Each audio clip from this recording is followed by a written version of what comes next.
Greetings! So, you gained ranks lately, specifically at the start of October 2022. Did you manage to slide into 5 digits when you were 6 digits before the update? Are you happy with this, but don't know why it happened or how it happened? Look no further, let's discuss why you gained some ranks and what happened with the PP system in general. Some of the ranks you gained may have been due to the PP update bumping up your plays. That would be ideal, right? Get some sweet validation that you were a better player than your rank implied. Oh god, that's good, huh? But let's be real, there is another reason why so many people gained ranks. Every PP update, the inactive players are removed from the rankings until they submit a fresh ranked play. So expect a faster decay in the upcoming weeks, when all these inactive players start coming back to check their new PP and new rank. Wiping inactive players after each update is a great move. I absolutely love it. Most people don't really care whether PP accurately reflect their skills, so if they lose any rank, they go "Ooga booga mode, where is PP?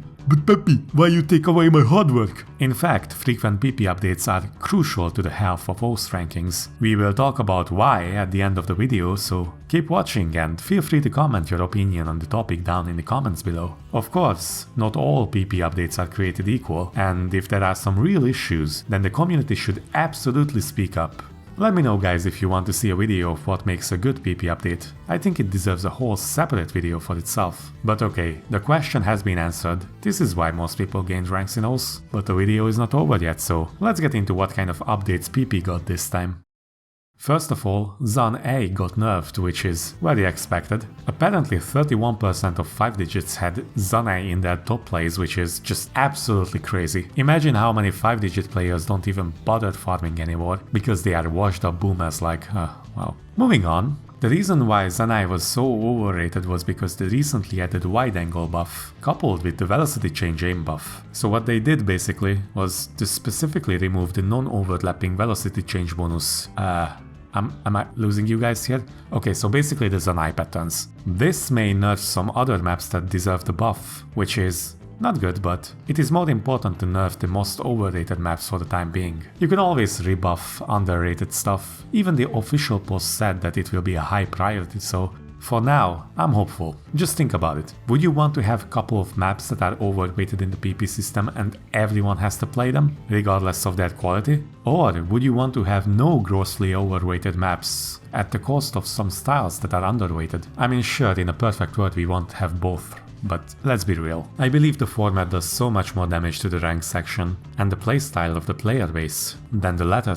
We also had some flashlight changes. The opacity of the nodes with flashlight will be considered with the PP system, meaning flashlight hidden has received some attention in this update. High approach rate flashlight hidden is also buffed, so go get those, I don't know, DT farm maps memorized. Star rating is also buffed for these plays, so if you notice the star rating increase when you add hidden to flashlight, it is because of that. Fast sliders also got a buff, since they are generally harder to read with flashlight. Hence, more memorization is involved, which is something you wanna reward with flashlight, I suppose. There was also a nerf to flashlight though, namely patterns that repeat themselves, which is understandable, and for the ones that are easy to memorize due to their structure, so very old grid maps. Think of DJ pop maps. I generally don't care much about flashlight nerfs and buffs, but I would be cautious, since we don't want a situation where pushing physical limits becomes a harder way to earn PP than memorizing maps players can already do easily. So far no such danger exists, so don't worry about that, and I'm not saying that this flashlight buff is too much, no. But it's something to think about. And the rest of the updates were generally fairly minor. The speed player political lobby managed to revert the nerf to 50 hits that affected speed plays mostly. You won this time, my fellow primates. Low AR in general also got nerfed, since there were cases where halftime plus easy was worth more than halftime alone. Reading is kind of a tricky aspect to balance. This change implies that no mod should always worth more than easy, since halftime is just a slower no mod, and double time is just a faster no mod. Aim in general has also been buffed, except for slider aim and high BPM aim.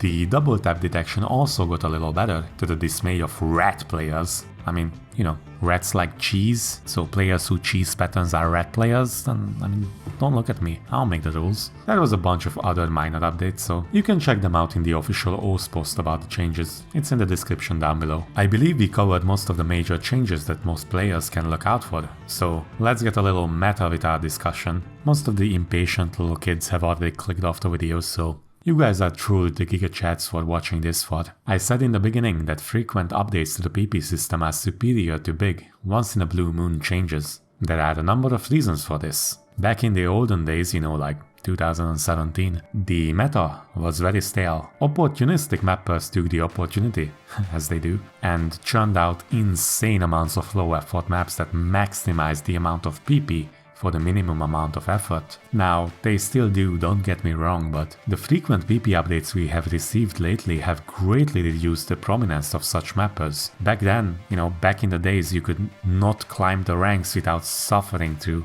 a bunch of Sotarks and Monstrata maps. I mean, come on, the man made a map called PP Compilation, for God's sake. Those were dark times. Of course, sometimes PP updates create other overweighted patterns, like Zan'ei for example. However, this time around we didn't have to wait for years for a new update, which is amazing. We don't want to have hundreds of Zan'ei maps filling up our top scores, which is exactly why you want to do more frequent updates, even if they are sometimes imperfect. As long as the next update will take into consideration the previous update's mistakes, the PP system will move towards a more accurate representation of players' skills. Think of it like a Rubik's Cube, where you might have to break one side temporarily that's been completed in order to finish the cube perfectly. It also encourages players to learn other stuff instead of their one tricks. For most of my active years, the screen jump method destroyed so many players' motivation to play the game competitively, since there were just no alternatives to climb the ranks with. High accuracy consistency, maybe, but even then it was pretty disheartening to see a ringtone-sized map beating out your consistency plays. And you know, the other side was complaining that consistency is not a skill, yada yada yada.